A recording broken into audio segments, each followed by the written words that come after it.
hapon, gabi, o umaga po. Depende kung saan kayo nakatira.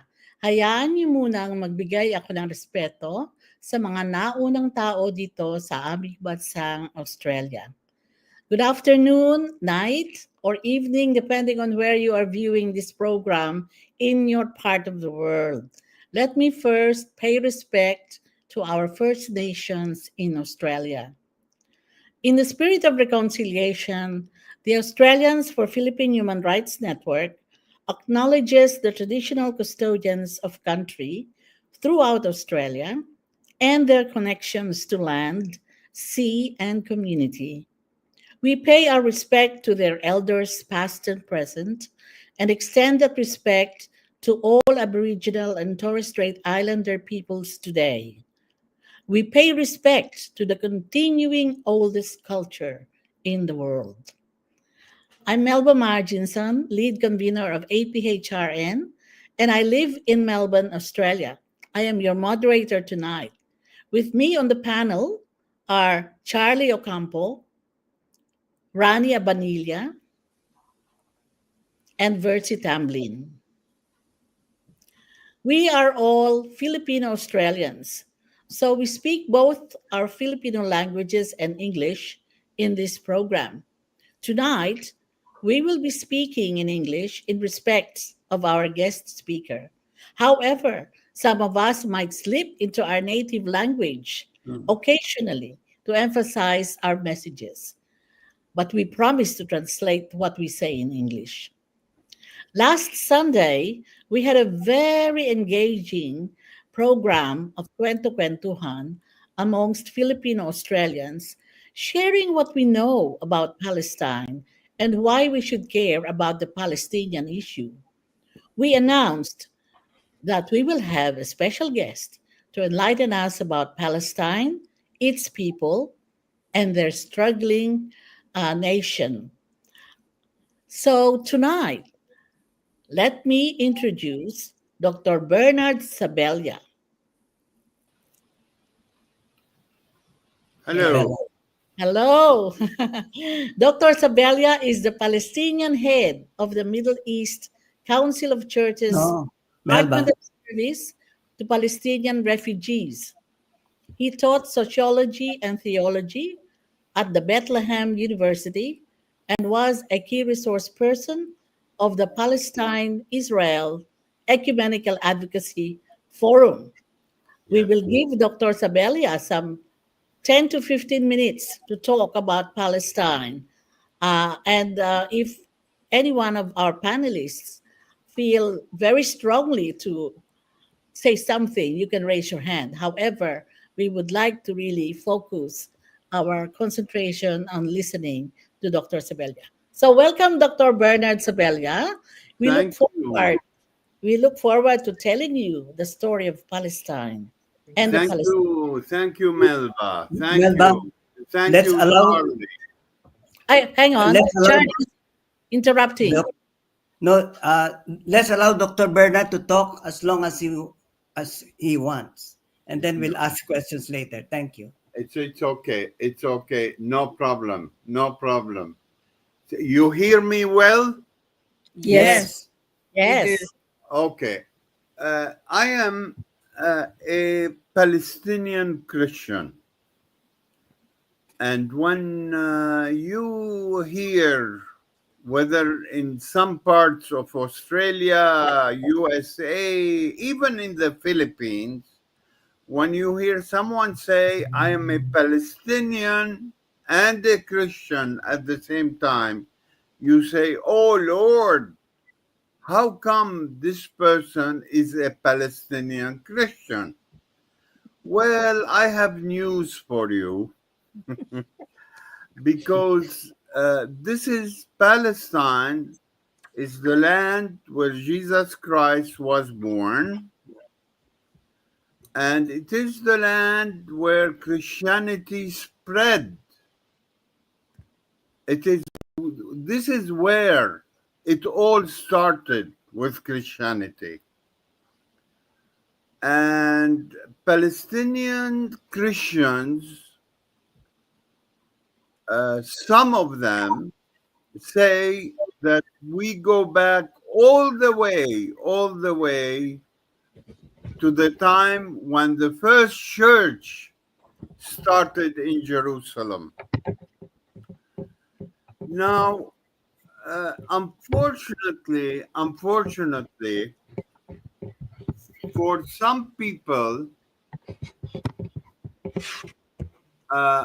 when you talk about Israel and Palestine, for them, Palestine does not exist. It's only Israel.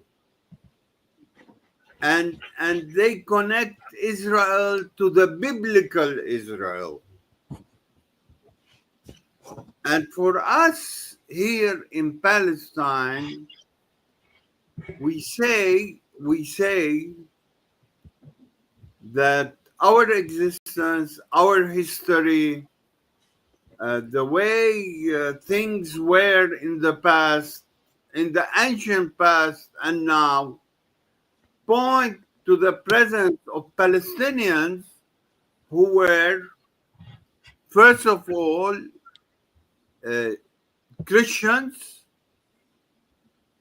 because Palestine was a Christian country, believe it or not, till the 10th century. Even after Islam came in the 7th century, Palestine remained a Christian country until the 10th, 11th century. And Palestine had always had a small indigenous Jewish population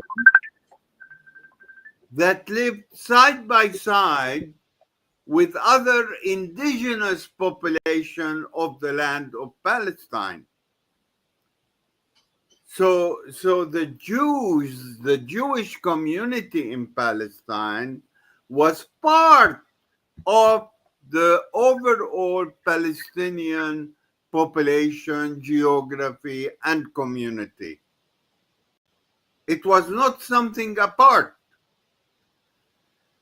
Now, when you look at the population of Palestine throughout centuries, the overwhelming majority of Palestinians living in Palestine, or what is now Israel and the Palestinian territories, were always Arab, with a small minority of Jews living in the land.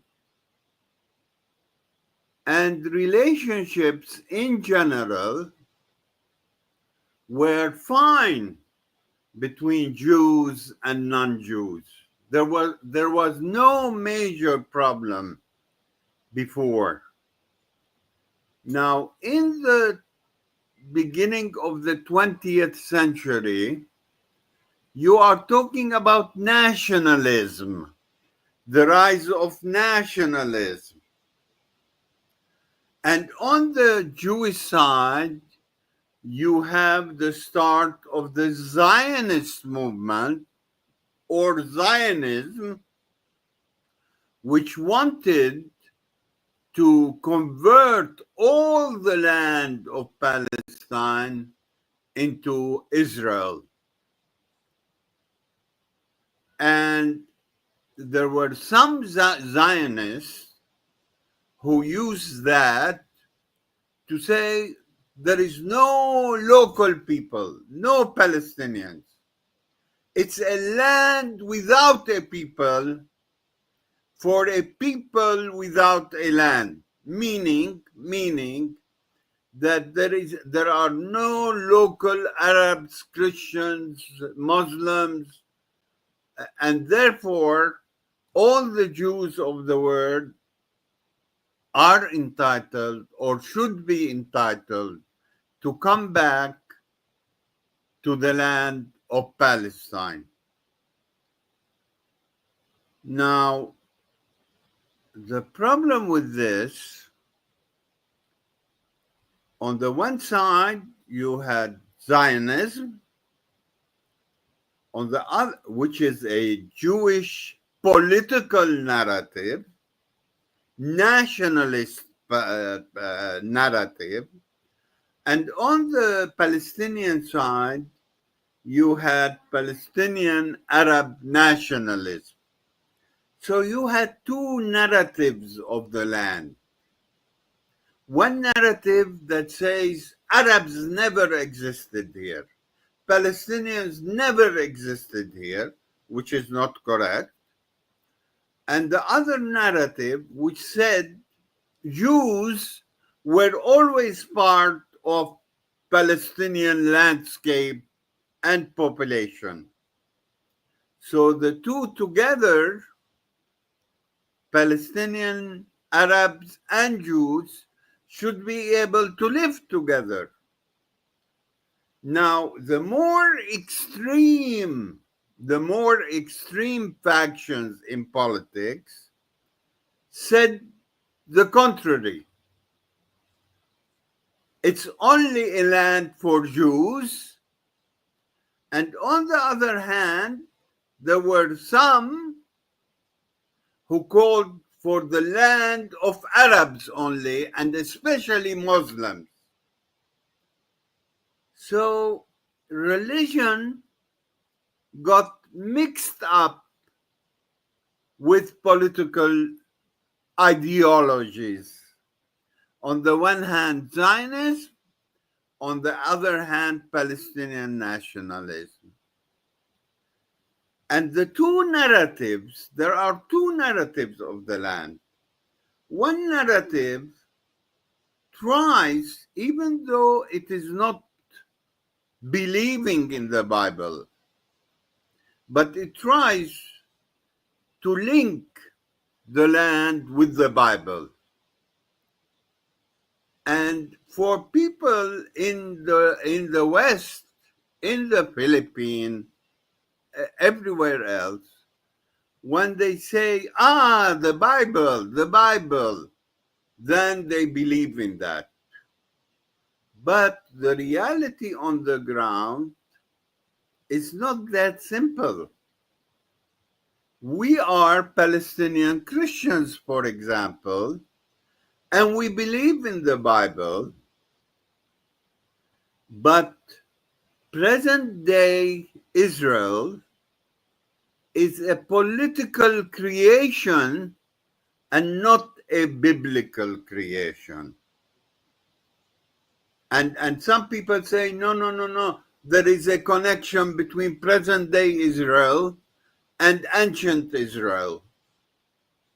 Well, there is Judaism that is not necessarily Zionism, that has been here and that has been part of the Palestinian landscape and population, and this is fine.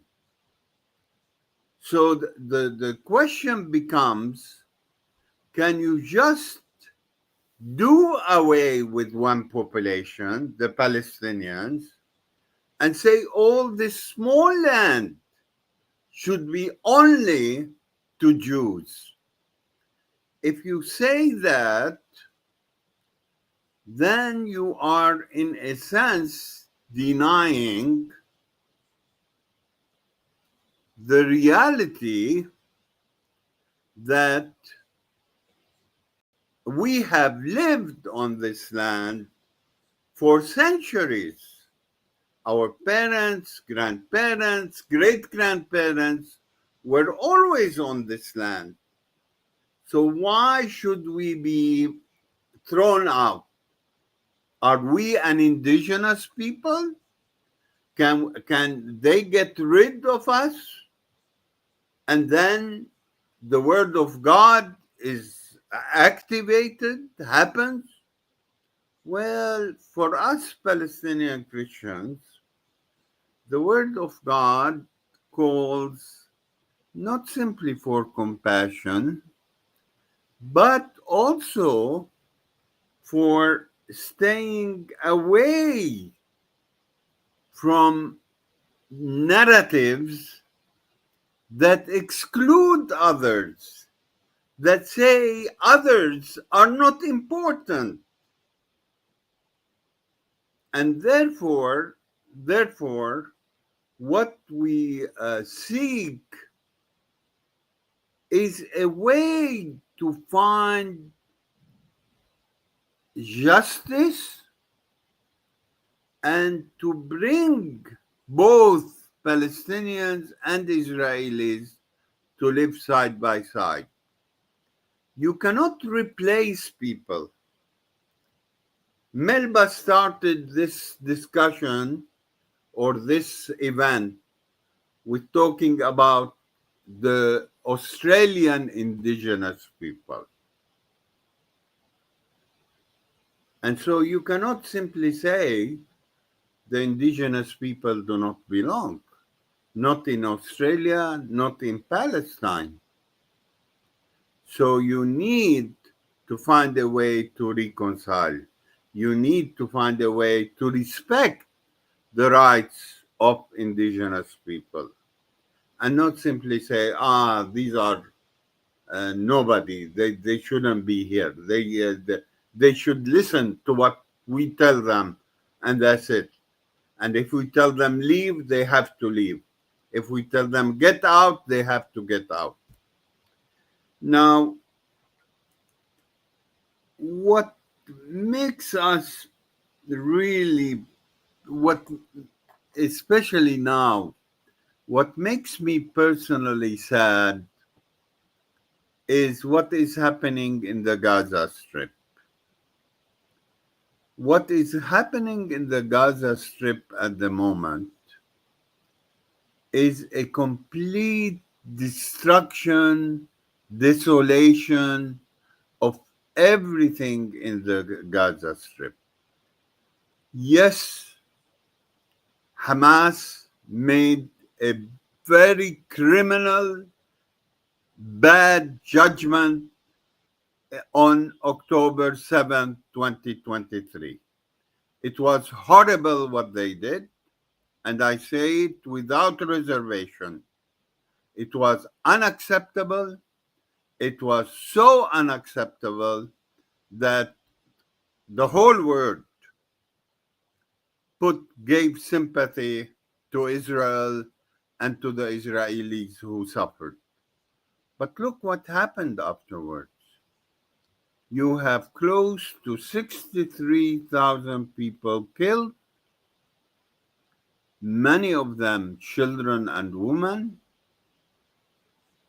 and the world does not realize that Gaza has a small Christian community.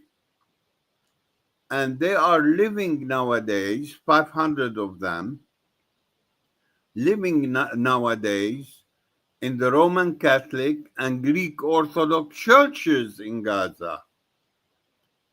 It's a very small community. And I just saw photos this morning of elderly and disabled people in the church compound who are being cared for by nuns, and I think some of them come from the Philippines, and priests. And they are facing evacuation orders, and they are saying we cannot leave because we are disabled. And if we leave, we are going to die. And some people tell them, but if you stay, you are going to die. And they say, we prefer to die where we are than to die on the road. And many people, including people in governments all over the world, do not realize, those who talk about biblical, history and biblical stories, they don't realize that Gaza was one of the first Christian cities in the world. And now with the destruction of Gaza, complete destruction of Gaza, we have nothing left. Carlos Charlie Ocampo knows that I worked with Gaza Palestinian refugees through the Middle East Council of Churches. Now this is gone, Charlie. Yes. It's gone. There is nothing. All our clinics, all our women's workshops, all our social services have been reduced to rubble, zero. And what is happening is really very, very sad, to say the least. And I don't know how this will affect us and Israelis in the future. What we are witnessing today is a complete polarization between Israelis and Palestinians. And this polarization, and really the attempt to erase completely the Palestinian narrative of the land, as is happening also on the West Bank,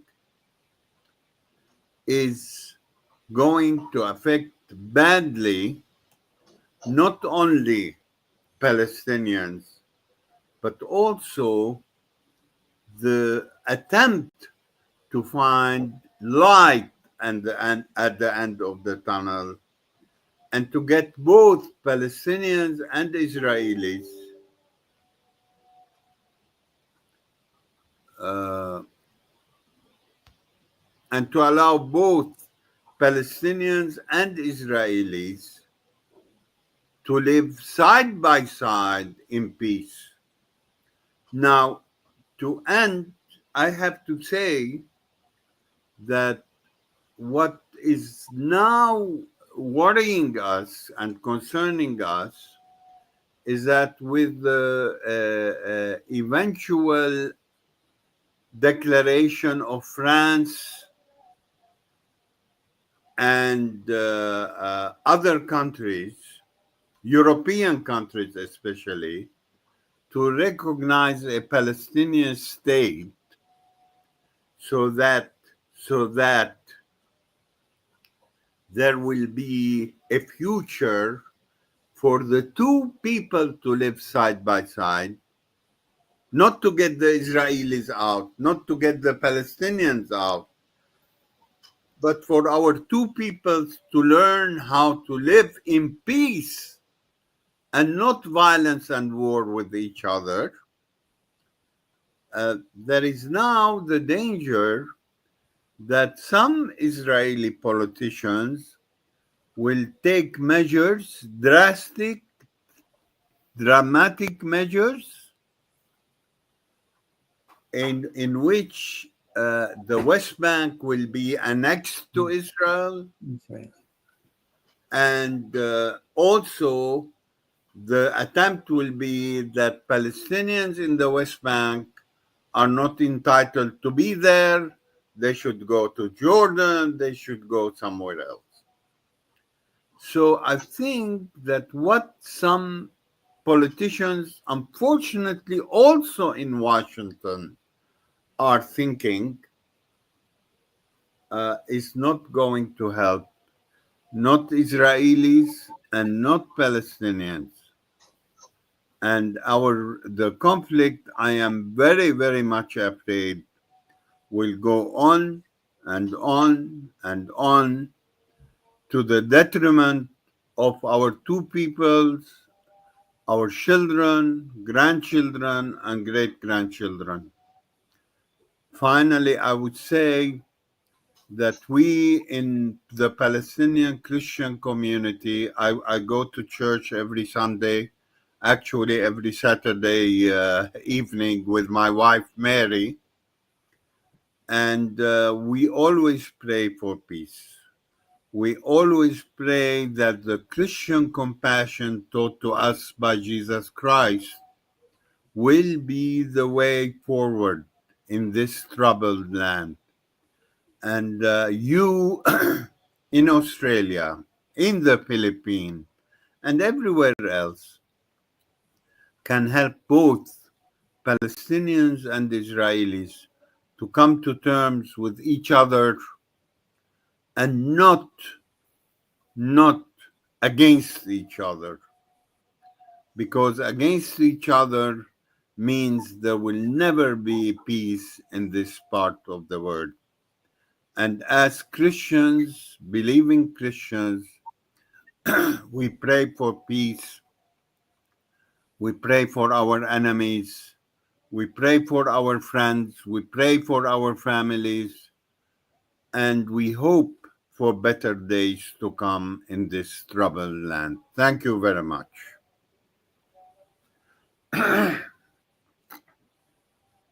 Yes. Brief in presentation. But then before we move on to the questions of the panelists, I just would like to say, ask you if I captured the most important points that you put into your brief speech. First of all, you said that there is definitely a complete polarization now between Israelis and Palestinians, and the way forward is for most countries in the world to actually recognize a Palestinian state, so that then that will give way to discussions on how these two peoples can learn to live in peace. However, you also said there are dangers, and one of the biggest danger is that Israeli politicians would like to annex West Bank to Israel, and that will deprive so many Palestinians of their land. And then the second danger is, of course, what America is wanting to do to actually get rid of both Palestinians and Israelis and get their land. So I don't know if I surprised that well, but um, let us now go to our panelists here who are so eager to ask you many questions and also put Please, their views. please. Okay, start with Rani Manila. Hi. Thank you very much, Dr. Sabella. I know Pope Francis before he died, had called the cardinal or the bishop, archbishop there in Gaza every day. Now, how is Pope Leo acting in terms of this Palestinian issue? Is there any hope that he would at least act like Pope Francis and even more? Well, Pope Francis, before he died, even when he was in the hospital, he called the parish priest. The parish priest Yeah. of Gaza, was it? Just a moment. Somebody is trying to get me to reschedule and do things. But Pope Francis, before he died, he was calling the parish priest of Gaza Holy Family Church, Roman Catholic Church. Yes. And the father is named Gabriel Romanelli. He is Argentinian. He's a parish priest. And he is the one who is taking care of the people, the handicapped, and who is praying every day with the children, with the old people. And I see him and I write him messages. I say, Father, may God protect you, our prayers, our hopes with you. Now, I don't know exactly. I'm sure that Pope Leo XIV, who is not Pope Francis, will follow up. And most likely he will communicate even with the Israeli leadership and tell them, please, I mean, we have a community there that we don't want it to disappear. I don't know about much about Father Pope Roman. Leo XIV, so I cannot judge what he's doing. But I know that he's supporting the local churches in maintaining their presence and in calling for an end to this war. And Pope Leo XIV, a couple of times, has spoken both of the Ukraine and of the Gaza war and said we need to stop these wars and allow for peace.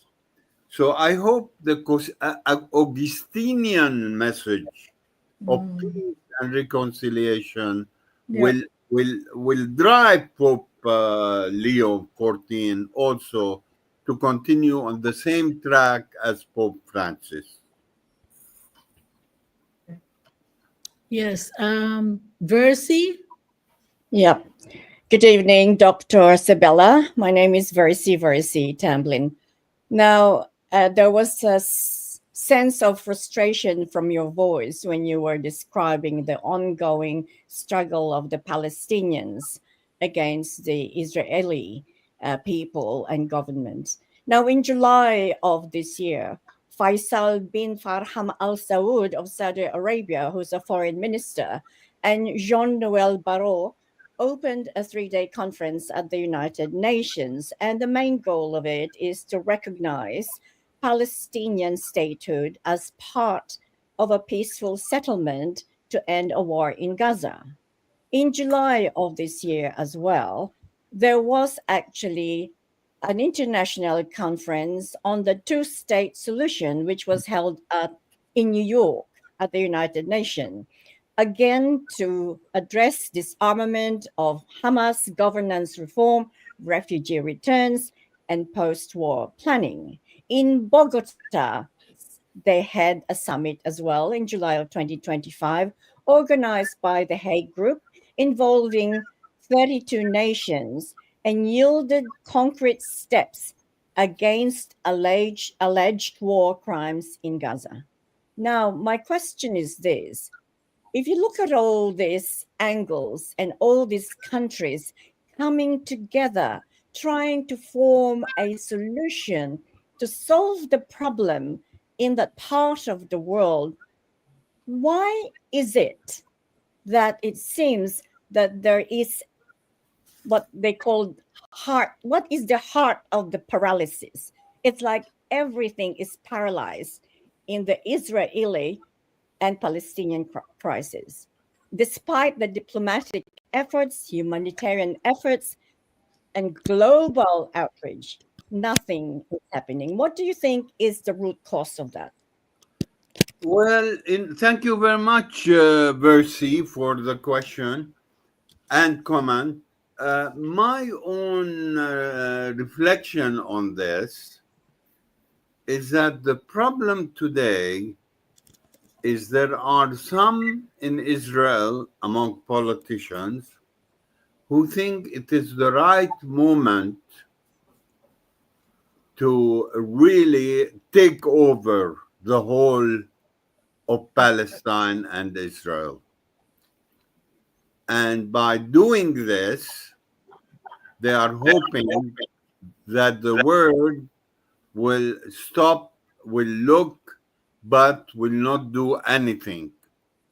And so far, this is what is happening. And even the declarations of European states for Palestinian statehood is seen by them as simple declarations of no significance on the ground. Therefore, they are using that pretext to annex the West Bank and to say this whole land is ours to the exclusion of Palestinians. I think that's why I am frustrated, because I think that simply saying that there are going to be states in Europe who recognize Palestine and Palestine statehood, insisting on a peaceful solution between the two peoples, is not going to work with some Israeli politicians. On the contrary, it will give them justification inside their own political parties and the Israeli people to go ahead with their more extreme politics of wanting to take everything and really to throw the Palestinians out. And they are talking to Sudan, they are talking to Libya, they are talking, I don't know, to which other countries, to take more and more Palestinians to these two countries. So I think the biggest obstacle is the absence of a willingness to compromise on the part of some Israeli politicians and their political parties. And I have to admit also that the position of Hamas and the Islamist ideologues on our side have not helped at all. And so here you talk about two religiously based extreme political positions that say either us or them. And when you say either us or them, it means there is no future for us or them. And this is the tragedy we are living in this holy land. Yeah, okay, Charlie. Yeah, I'm coming in because I met Dr. Sabella through the Middle East Council of Churches, and I can very well remember that from 2000 until 2012, the World Council of Churches was actively advocating for the two-state solution, the right of return by Palestinians, and the end to the violence and genocide in Gaza. Here in Australia, there's a strong Palestinian movement supporting the Palestinian struggle. I know the churches are still continuing humanitarian support. What do you think do we still need to do as Christians worldwide outside the Middle East to at least the message that they should not use the Bible to justify the occupation and the violence in Gaza and the rest of the Palestinian territories? Oh, excellent, Carlos. Because I always say to especially visiting Christian groups, and some of them believe strongly in Israel, and Israel's right here. I say if you pray only to Israel, you are missing the point, because you have also to pray for Palestinians. You cannot only pray exclusively to one group. I mean, as a Christian, what strikes me most is when we pray also for our enemies. You see, we are taught to love everybody because all of us are creatures of God. And by forgetting that, Charlie, and saying only Israelis, only Jews, only Muslims, only Hebrews, only this, only that, we are missing the point. Yeah, thank you. Because we cannot make the future mold the future, do the future together if we only pray for ourselves. We have to pray for Muslims, we have to pray for Jews, and we have to stay clear away from this biblical terminology that is confusing. And you say, but it's Israel. Well, I have read the Old Testament, The chosen people. and I have seen things written about the chosen people. But the chosen people is everywhere, all of us. I'm not saying the Jews are not a special people. They are a special people. But being a special people does not give you the right to despecialize other people, to say, no, they are not important. No, they don't have the right. No, and so on. Yes, Thank Dr. Bernard, Dr. Sabala, we have actually invited, we will go continue on with our panelists, but I just want to bring into the picture now one of our Sydney-based conveners uh, who who will want to share also with us her experiences visiting Palestine several times. Mm. So let us hear from Marisa Solano. There you are. Evening, Unmute. everyone. I'm unmuted already. Can you hear me? Yeah. Yes, Yes. yes, Yeah. yes. Good evening, everybody. My name's Marisa. Dr. Isabella, it's lovely to meet you, and thank you so much for accepting the invitation. It's It's very all, humbling that you have spoken to us.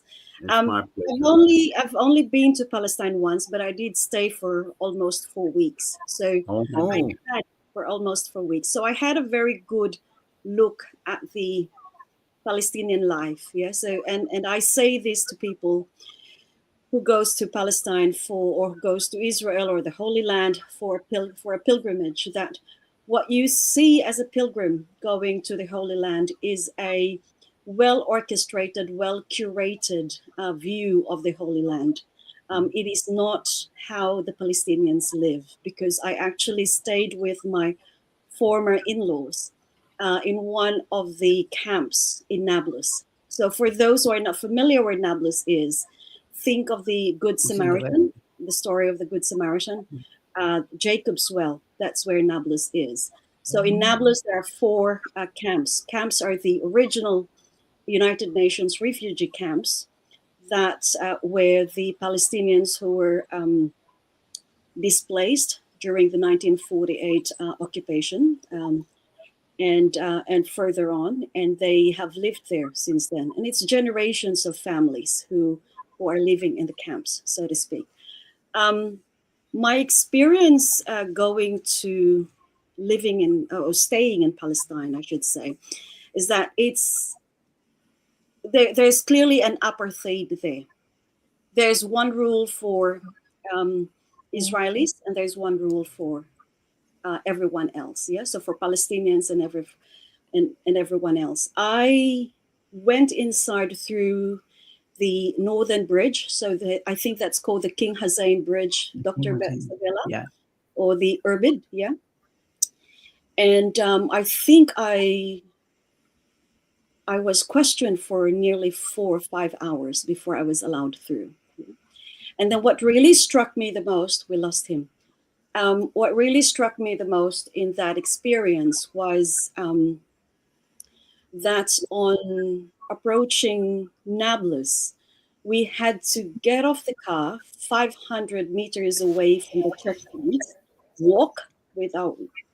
literally walk through the checkpoint, and then walk another 500 meters before we can rejoin the vehicle. So that's the kind of life that Palestinians, ordinary Palestinians, live every day. So whether they go in and out of the city, that's the kind of life that they have. It's heavily militarized. So I have seen militarization in Mindanao as a child. I've never seen such militarization as I have had when I went to Palestine. And what really struck me the most, that made me really sad, because I've seen the Berlin Wall as well, is when I saw the dividing wall. It is incredibly, incredibly distressing to see the wall that is bigger, higher, taller, wider, thicker by all counts.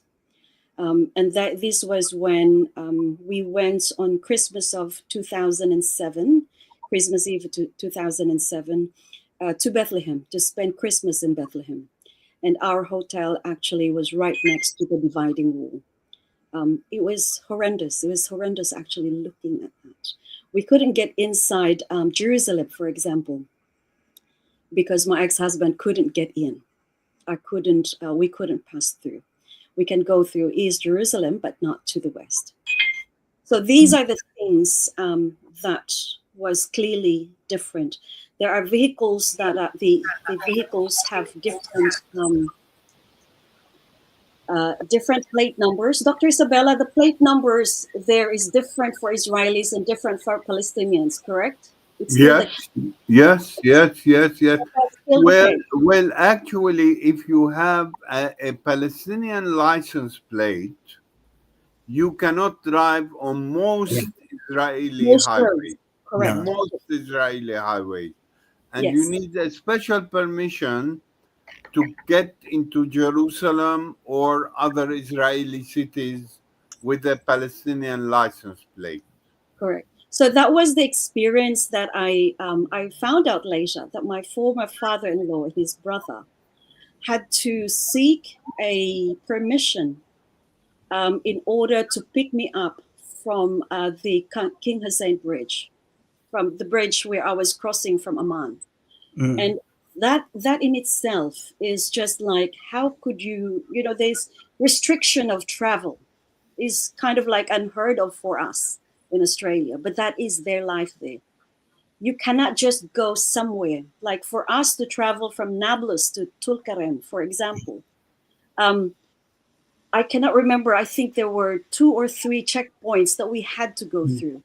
Get out of the car, walk through the checkpoint, and again another 500 meters and join another car. And Exactly. So it's- And even going to Bethlehem or Yeah. to Ramallah is a Ramallah. nightmare. Ramallah's also Ramallah is a nightmare. Mm. Ramallah is only 4 miles from where I live now in Jerusalem. Only 4 miles. But to go there with my car and to come back, it may take me 3 to 4 hours. I believe that. Yeah, I think the Point probably and the state. all kinds of problems. Mhm. So this is not life. This is not life for people, ordinary people. I'm not talking about politicians. I'm talking about ordinary people like you have experienced, Marisa. Yes. So if Gaza is described as an open prison, the West Bank is also just as much. It's Much becoming bigger. like that. It's also becoming, an open prison. yeah, Yes. it's becoming also an like that more and more. And there is fear that the Israelis, with some Israeli politicians, with the recognition of more and more European states, of Palestine state, will enforce Israeli law on the West Bank, and therefore will always have all kinds of confrontations. Even this morning, I got a message from a good friend of mine in Israel. He's a Christian from Haifa, who reported that the settlers have once again attacked the Christian village of Taibe, which is about maybe 10 kilometers east of Ramallah. Yeah. And it is a village that has only Christian people. And they want to take over the land. They want to take over the land surrounding the village of Taiba. So land grab. Yeah. I mean, so where do we go? What do we do? Yeah. And okay, the church leadership comes out with beautiful statements for peace, reconciliation, and so on. But what do you do? And according to this friend of mine, who is well connected to European consulates and embassies in Israel, he said one European diplomat in Tel Aviv told him that the problem in Israel today is that there is no political will among Israeli politicians to enforce the law against settlers, against Jewish settlers who do a variety of illegal acts. Mhm. And also, this European diplomat said that the fact that the US administration is not only 100%, 1000% with Israel, and what it does in the West Bank makes it impossible, really, to stop the acts of the settlers, including those acts that target Taibe village, or this only Christian village in the West Bank. Mhm. Dr. Sabella, I have our panelists also raising hands. Charlie, and then I think Rani, Yeah. and then yeah. Yeah. You can go. You can have Marisa first, and then I'll do it after. Okay. I just want to share a personal experience with Dr. Sabella, going around, traveling with him around the wall that divides the East and the West Jerusalem. And then he witnessed when I got kept in the arrest checkpoint for 8 hours. Remember, Dr. Sabella? Yes, I We were remember. we were supposed to have dinner, but I arrived in East Jerusalem at 11:45 in the evening. I Mhm. arrived at the checkpoint at 4:30 in the afternoon. So I was telling Dr. Sabella how bad I felt traveling with an Australian passport to be kept like that. Then Mary and Dr. Bernard still had dinner with me at midnight in East Jerusalem, and I appreciate that very well. And he really took care of me whenever I traveled from Amman, Jordan, crossing the bridge into East Jerusalem. Thank you, Yeah. Dr. Sabella. Yeah, but Charlie, you have a problem with your name. I don't know who is Charlie Ocampo anymore. That's why I think you have trouble at the checkpoint. Okay. Okay. Marisa, Marisa. Yeah. Yeah, so just continuing and joining on, uh, the two-state solution had been on the table for a long time. Yeah, Oh, so yes. been Yes. for a long time. Even the PLO accepted the two-state solution. So Yes. Yeah. I'm quite concerned and Yeah. skeptical in a way, um, whether the two-state solution can work, because the Israeli incursion into the West Bank is continuing. So they have been continuing to build settlements within the West Bank itself. So I've seen those settlements as I traveled around the West Bank. So I'm very, and you're right, Dr. Isabella. It takes political will to actually find a solution. But I'm at this point, I am very skeptical at the pronouncements of the Israeli government, whether they are committed to a two-state solution, or whether their agenda is really to perish all Palestinians, because that seems to be the way that they're going. First, with incursion, so not respecting the 1967 borders. Yeah, so they had part of the land already.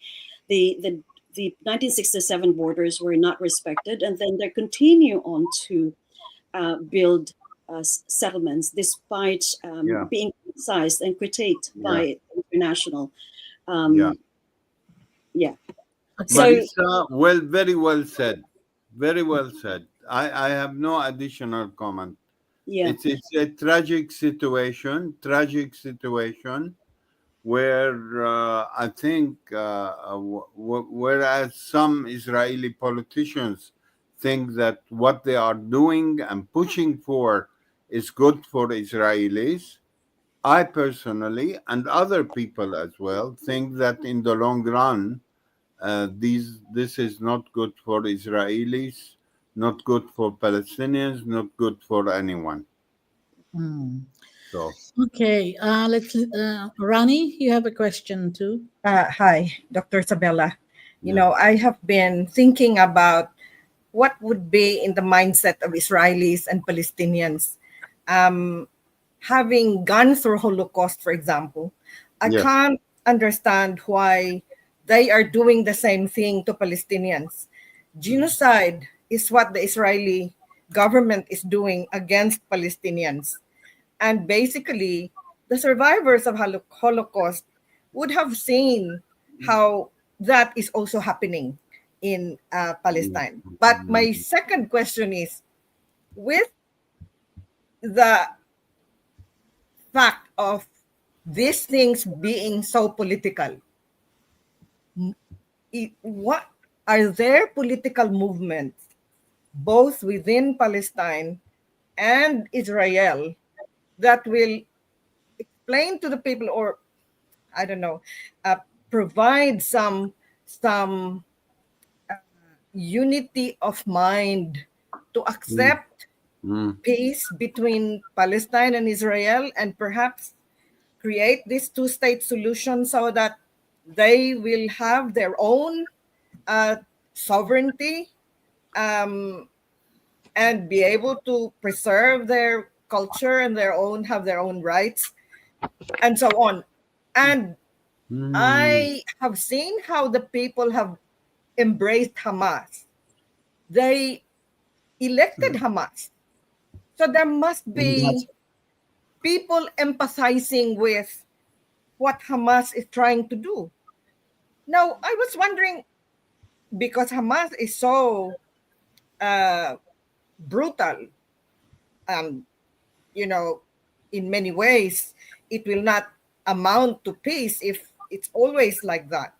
yeah, What about, you know, a political movement, a grassroots movement that will get the Palestinians to think of a unified vision of them determining their own rights so that they'll be able to present this to the world, and people will be happy to support them.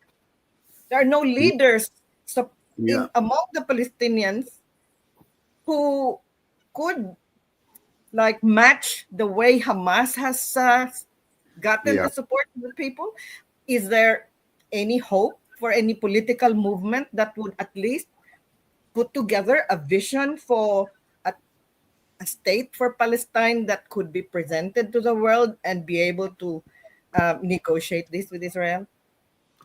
Well, Rani, I have to tell you, in answer, that today I have spoken about polarization.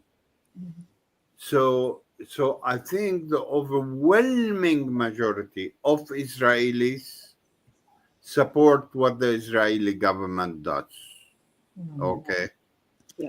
The overwhelming majority of Palestinians, I don't think they support Hamas, but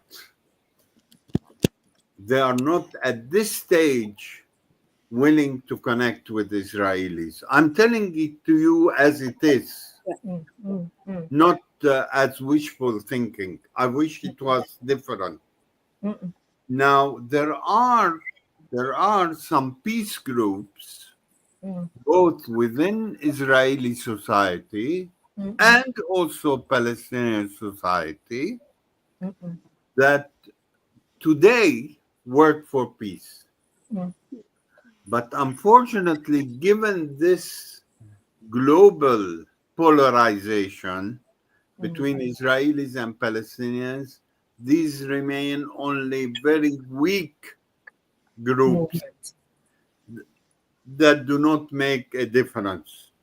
Now, the criticism I often hear here, I often listen to the Palestinian Authority. The criticism of the Palestinian Authority is that it has been too reconciling with Israel and too willing to coordinate on military and security matters with Israel, but that it was not rewarded. It was not rewarded politically. Right. On the contrary, that now, for example, the Israeli government does not give money that they take from customs on behalf of the Palestinian Authority. They don't give them money. So employees, government employees of Palestine, are not receiving their salaries, full salaries, since 4 years now. And so what I am saying is that for many Palestinians, the soft politics of the Palestinian Authority has not given the Palestinian Authority a reward. Political reward. On the contrary, they tell them you are bad, you are terrorists with suits, with nice talk, but you are terrorists. And look what the US did now, because the Palestinian president wanted to go to the New York General Assembly, declare a Palestinian state. The U.S. administration said, no, you are not allowed to come. You are not allowed to come. So for the Palestinian people, it seems that all the good talk of the Palestinian Authority has not resulted in good reaction, neither from the Americans or from the Israelis. So what is left? And so this is the tragedy. But I do agree with you that in spite of all the problems, we Palestinians need to change some of the messages we sent out, especially like the Hamas messages that, in my opinion, have brought us disaster. Okay. To say we are a people of peace, we are people who want to live in reconciliation, we are a people who want to be in harmony and neighborly relations with our Israeli neighbors, you know. So yes, I agree that, but also on the Israeli side, they need to do that as well. So the challenge is tremendous. Tremendous, not only to Palestinians, but also to Israelis as well. Yeah. Thank you, Dr. Sabala. At the moment, we are over eight. It's 8:10, but we promise that we're going to continue discussion as the topic is really very important. Yeah, to exhaust. So let's listen to Versi. Versi has another point here to make. It's sort of supporting not political, not because when we say political, then you start dividing them again, the Palestinian against the Israeli or Israeli against Palestinian. Is there some sort of an ethical framework rooted in shared Because we're not talking about, okay, you're Palestinian, you're Israeli. We're talking about humans with dignity, human dignity.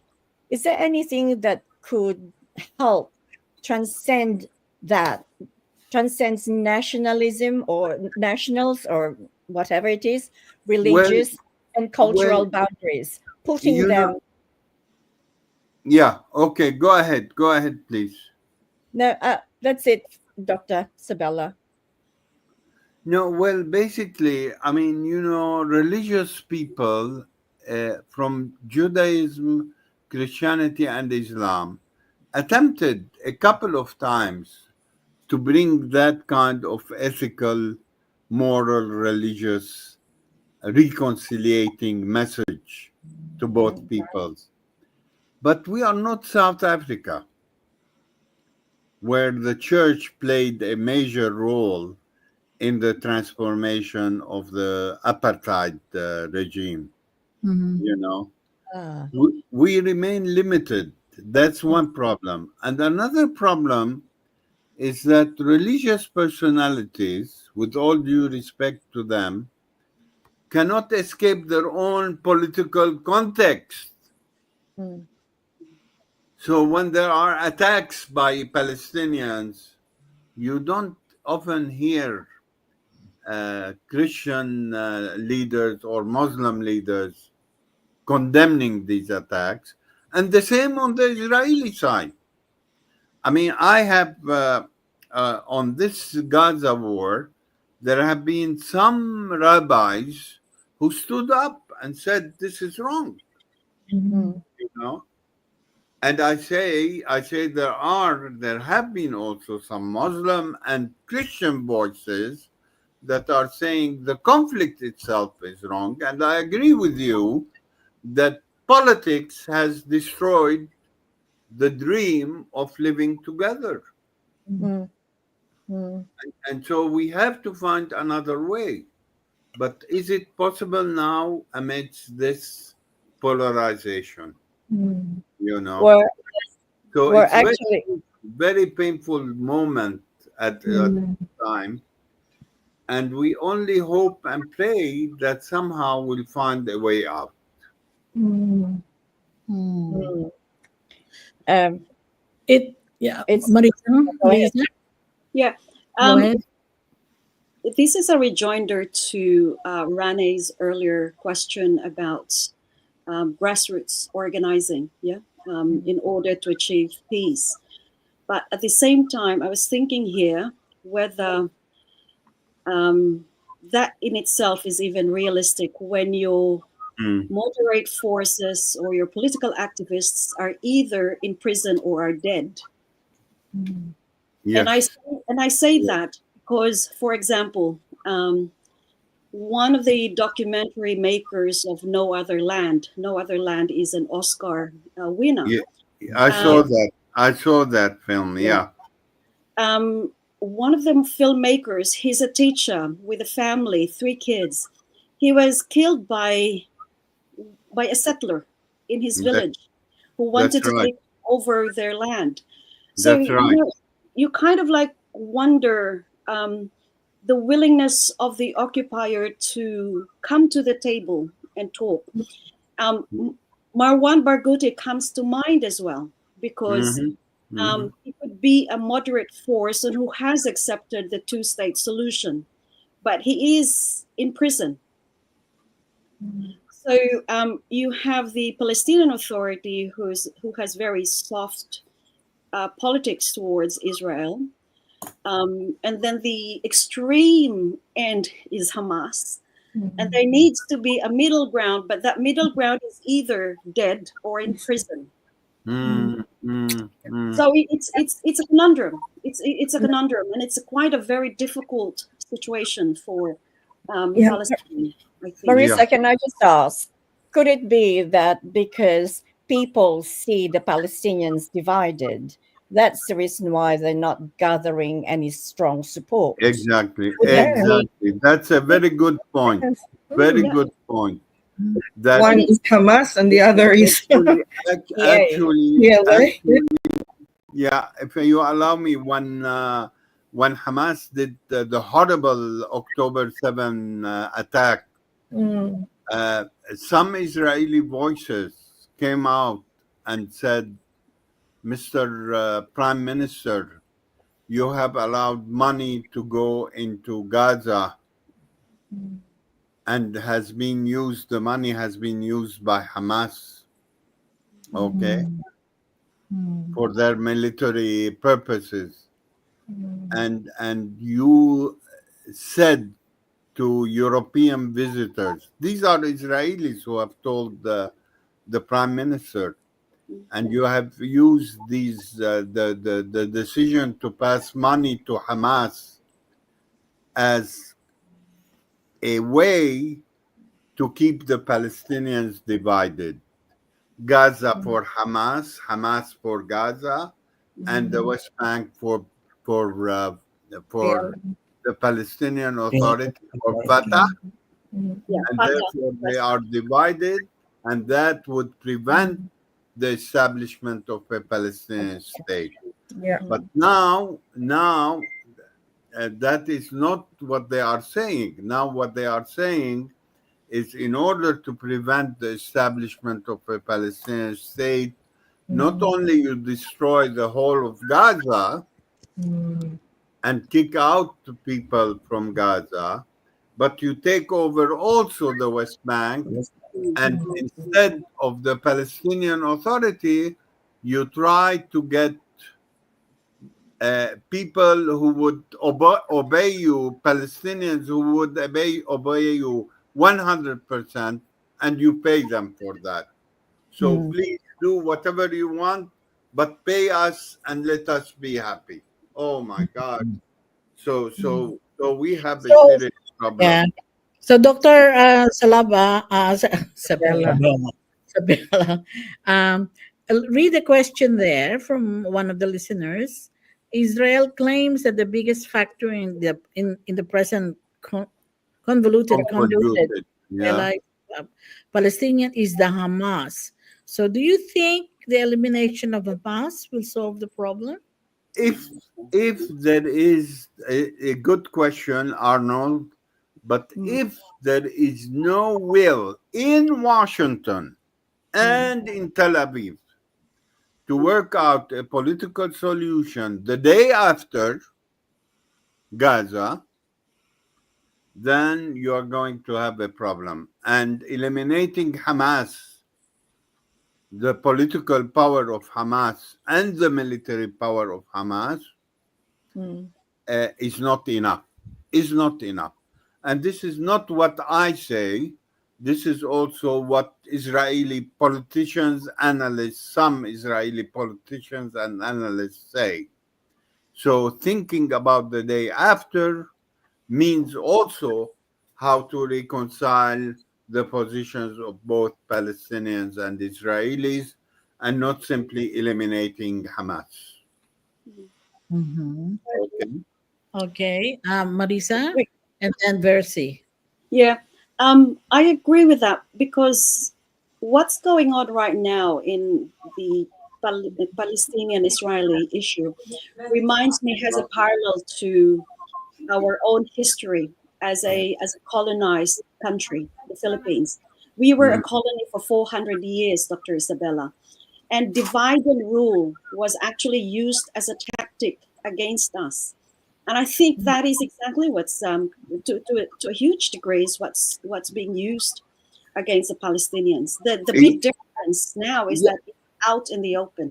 Yeah, and I think my wife overheard us talking about the question about Hamas, but she didn't hear the whole answer. And she said the problem is that, again, what I said before, is you don't want to recognize the other people. Yeah. I mean, some in Israel do not want to recognize Palestinians. Yeah. Throw them out. They are nobody. They are nonsense. Do whatever you need to do. And in opinion polls, public opinion polls in Israel, what is surprising and saddening is that a majority of Israelis would want to see all Palestinians out of Gaza. Okay? And I'm sure if you ask them about Palestinians in the West Bank, they would say the same thing. So get them away. Do whatever you have to do to get them away. And that is really a problem. So And that cannot happen because we're dealing with people here, isn't it, doctor? Yeah, not only you are talking about people, you are also talking about prospects for the future. Mm. And I saw comments even by pro-Israel group saying, what's the future if if we continue doing what we are doing? Okay, and I agree with this question. Do we stay hopeful in this difficult time, as Please, Please. Patrick is asking?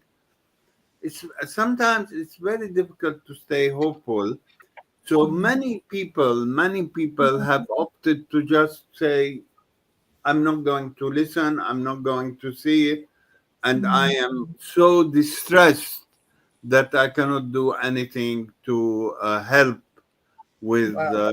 finding a solution. But we need to be hopeful. We need to remain, at least to retain some hope. Mm.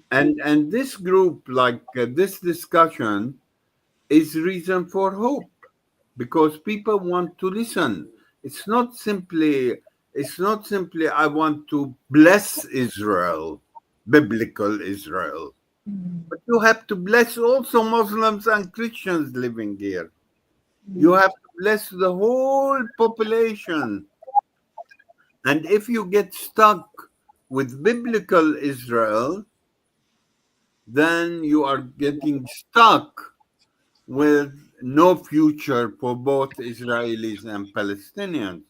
So that's why I said before, if you want to pray for Israelis, pray also for Palestinians, pray for Muslims, for Christians, for Jews. That's no problem. Okay. have and as you heard have hang you on. heard of Uh, William de Vere? William de Vere is actually an archaeologist. He's quite known in that part of the world. I like the way he said that theology is a historic myth. It's a historicized myth, which I thought, well, that's a good definition of it, because not everything that has been written in the Bible, and a lot of probably believers think that it should be what it is right now because it's written in the Bible. Some of Exactly. there are big gaps in the Bible, actually, that cannot be really supported by the act of colonizing states, or places or Yeah. countries. Now, Yeah, would but would Israel's occupation, I mean, I'm thinking, because I know that, if you want to throw out politicians, we go to United Nations and we fight and support our cases. In this situation, because I think Israel has already violated so many conventions or whatever United Nations War rules crime. for crime, yeah, because at the moment I think it's genocide. It's definitely genocide. Now, Mhm. could people come together then and present something to the United Nations? Is that a possibility? I'm thinking of a creative solution. I well, mean, what well, the other biggest, solutions? if you allow me, the biggest block today is the U.S. administration. Yes. Mm, And I mean, Or just veto. the U.S. is giving what we call carte blanche to mm, Israelis to do whatever they want. And mm. I am not sure. I don't follow Trump politics, but I'm not sure what's going to happen there. And I think so long as Israel is having a carte blanche, then even the question of whether we have hope becomes so irrelevant, because hope is based on having good people and goodwill people in Yeah. high places both in Washington, in the Arab world, in Tel Aviv, and so on. But it seems what is being asked from Washington is if you are a goodwill person, then you have to be pro-Israel 300%, 1,000%, and not only 100%. And it puts many people in a bind, in a corner, and they say, "What can?" It's exactly like Macron, President Macron of France. He says, "Well, I love Israel, but I can't agree or accept what Israel is doing in Gaza." And the Americans tell him, "That's not acceptable. Yeah. You have to agree to what Israel is doing in Gaza." Charlie? Just a bit expanding on Dr. Sabella and I have journeyed theologically on the issue of Palestine Israel. I was talking, Dr. Bernard, to the two pastors that came with me to Bethlehem, and then we went to Gaza. They were saying the trouble, the chosen people in Old Testament should be brought into the New Testament when Jesus was saying reconciliation and love. So we should not get settled with the Old Testament stories, but then go to the New Testament and see what Jesus has done in terms of reconciliation, love, and truth. Well, Sorry. yeah, Yeah. please. Well, I was thinking, does God favor and extend promises to a particular people, in this case, the Israeli? If so, who exists then on the other side or underside of that promise? That means the rest of us. Yeah. Because we're Yeah, not that's right. Israeli. That's So the right. rest of the world, That's right? right. I'm often, if you allow me here, I'm not going to go to the arguments that we Christians have been displacing the Old Testament people and so on. I don't know, but I go back to what one rabbi one time told me, and told an audience. He said, in the Old Testament, it is written that God has created us in his image. Okay? So if God has created us in his image, according to Jewish religion and tradition, then we should all strive to touch base with what God has created, and not say, I am better than you, or you are better than me. Yes, I may differ with you. Yes, I may not agree to your way of life. Yes, but if I am created in God's image, then this should motivate me really to Respect. live in God's image and to respect my neighbor and not to spit on my neighbor because of his religion or because of his practices. Difficult, very difficult to apply that, I know, but that is the whole purpose of being a Christian, and not to fall into the trap. No, this ideology is right, this biblical narrative is right, and forget all about others. Okay? So, Dr. Sabala, just in that, to follow up what you just said, um, internally in Israel, do uh, do we have enough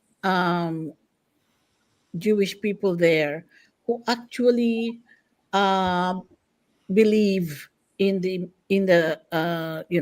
two state solution? Uh, not at the moment, unfortunately. So they are outnumbered because we know that before there was a growing movement within Israel. You know, That's right. That's Correct. right. Not at the moment. Not at the moment. At the Mm. moment, they say there is no place for a Palestinian state. Mm. And that's why they get along with Israeli annexationist Mhm. theories and politicians, Mm. Mhm. you know. and So they go support back the to, settlers. to go They back also, to the question of hope. Yeah, they support settlers. There is less and less hope nowadays, mm, and maybe I don't know. Maybe a miracle will happen. Mm. It's a land of miracles. Maybe I don't know. Mm. Mm. there's a question here from I think Basil LTB. Hmm. Uh, a bit of topic, but I'm wondering what are your thoughts on coexistence before the foundation of Israel between Muslims, Christians, and Jews? Oh, I tell you, early on in in the 20th century, and these are stories that my parents told me. Christian Jews and Muslims were living really good side by side. Mm. They were interacting, going and coming, you know. And one story that got stuck in my head and that I wrote in my book about my life, which is A Life Worth Living, the story of a Palestinian Catholic, that was published in 2017 in the United States. Is a story my mom told me that when she was in the maternity ward in an Israeli Jewish hospital during the mandate time, Hmm. when a Muslim woman cannot breastfeed her baby, it was a Jewish woman who helped her breastfeed her baby. And Wow. likewise, if a Christian woman could not breastfeed her baby, it was a Muslim or a Jewish woman, and they Wow. interchanged. And all those babies who were fed by their different mothers became Wow. sisters and brothers, you Wow. know, because Yeah. they were fed Yeah. from That's the amazing. same blood, the same milk, you know. The same milk, And isn't it? yeah, yeah, Yeah. and Mother's milk. Yeah. what I'm saying here to the question of Basil is that it was a time where we could have all worked on thinking of Palestine and as a land where Jews, Christians, and Muslims can live side by side. Mm. But Mm, again, as I said before, the politics of the place has changed all this. Mm. And you are either a Zionist on the Israeli side, or some people, like many people I know, are indifferent now about politics, but they mm, say, "Oh, we cannot live with the Zionist dream," and on the other hand, we cannot live with the Hamas dream of Mm. all the land belonging only to one group. mm, So, mm, the dream, like Basil asked the question, of people living together, uh, exchanging together, making their lives together. Yeah. Having said this, I have to be also honest and to say that today, for example, in Israeli hospitals, there is a good number of Arab Palestinian doctors, Mm. medical staff. So if you go into an Israeli hospital, you find that an Arab doctor is treating a Jewish patient, and Mm. you find a Jewish a doctor treating an Arab patient.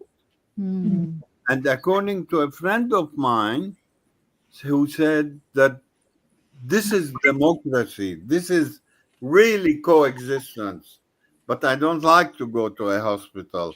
But he said that this is where, when you come in, you are treated as a person and not as an Arab or as a Jew, not as a Christian or Orthodox Jew. So you are Mm. welcome to be treated as a person.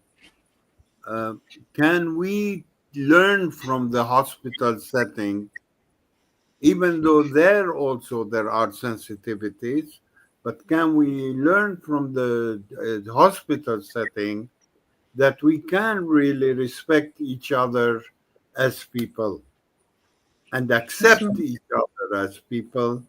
created in God's image, as my Jewish rabbi friend once told me. Mm. Well, I'd like to thank Basil El Taibi for actually opening up this question. We are now 8:37. I'm just wondering if this is a good time for each one of our panelists, and then in the end, Dr. Bernard Sabella, to actually give your concluding thoughts, and hope, if there is hope in this situation. What do you think? Or would is there any topic that we still have to that we have not covered yet? No, I think but Being very covered. yeah, Mm. if you allow me, I like to say that I thank Charlie and your good selves for having this discussion. It's timely. And my concluding remark is that without us all working together for a peace that would end violence in the Holy Land, that would, in a sense, renew ourselves, regenerate the kind of we are all created in God's image, then we may have hope and we may have life in plenty, in abundance.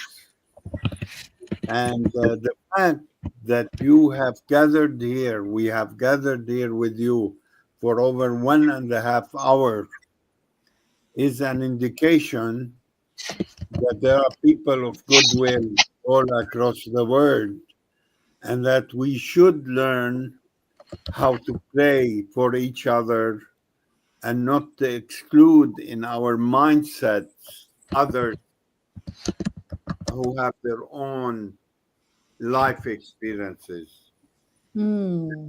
and that we need to touch base and to be sensitive to these different life experiences. So I take this opportunity to thank you, Charlie, and each one of you for having this discussion and for inviting me to be with you.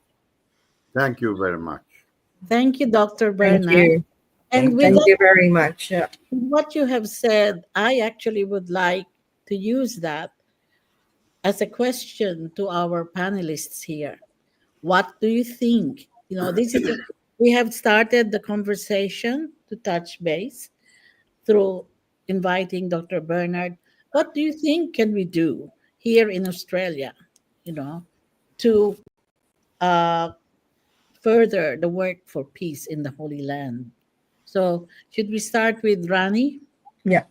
I would like to see the Australian government work more to support movements, grassroots movements, to give confidence to the people that there is a way to move forward by working together, by creating a vision that Palestinians and Israelis can exist side by side. Maybe not in a two-state solution, maybe some other forms, perhaps autonomy, an autonomous government kind of thing. But if the Australian government can provide some support for grassroots movements so that they can form consensus within the Palestinians and the Israelis to come together, to exist, to coexist together. Thank you, Rani. Thank you. Okay, Versi? Well, your question earlier is asking us what can we do as humans, as people who are living the current narrative, right? I think um, I don't want to say that hope is going. I always believe in living in hope and faith, because I believe in God, and I believe that the power of something that is behind the truth and humility and, everything that describes the divine, I think will prevail one day. I was actually thinking today there was another march in the city. I was in the city and people were saying to me, don't go, don't go, don't go, because, two groups there. But I thought, no, I cannot not go, because I believe that, I'm going to church, I'm going to do what I have to do. And I trust that everything is going to be good, everything will be safe. So perhaps gathering people together to continue on marching out there, perhaps, so that somehow we will be able to touch the hearts of the people. There are some hearts that are absolutely stone, they're not moving, they're not budging. But I think if they see that a lot of people are marching together, the hearts of these people will become soft. So that's where then hope will come. Thank you so much, Dr. Sabella, for coming and sharing your knowledge with us tonight. Marisa? Firstly, Dr. Isabella, I hugely admire your magnanimity, because you're not only asking us to pray for yourselves, for Palestinian Christians and Muslims, but you're also asking us to pray for the Jews. And I have to say, and I must admit, it is very difficult to pray for the Jews when I watch starving children or dead children and the destruction of Gaza. It is quite a challenge ethically for me. But that's why I really do admire your magnanimity. But the thing that I think that we can do, I'd leave my colleagues with this, is that I think it was Saint Ignatius who said that fear is infectious, but so is courage. So I think as Australians, as Filipino Australians, for a long time we self-censor ourselves. Yeah, so I have self-censored. I haven't spoken about it because of fear of being accused of anti-Semitic. But there's a difference between anti-Semitism and anti-Zionism, because they're two different contexts. This is now the point in our lives that we need to come out and talk about it quite openly, without fear of repercussions to our jobs, to our social networks as well, because we need to stand ethically. At the end of the day, it's human beings we're talking about here. And we cannot watch without doing anything. Mary MacKillop did say, do not look at a need without doing anything, or Saint Mary MacKillop. So I'll leave us all with that note. Do not look at a need without doing anything.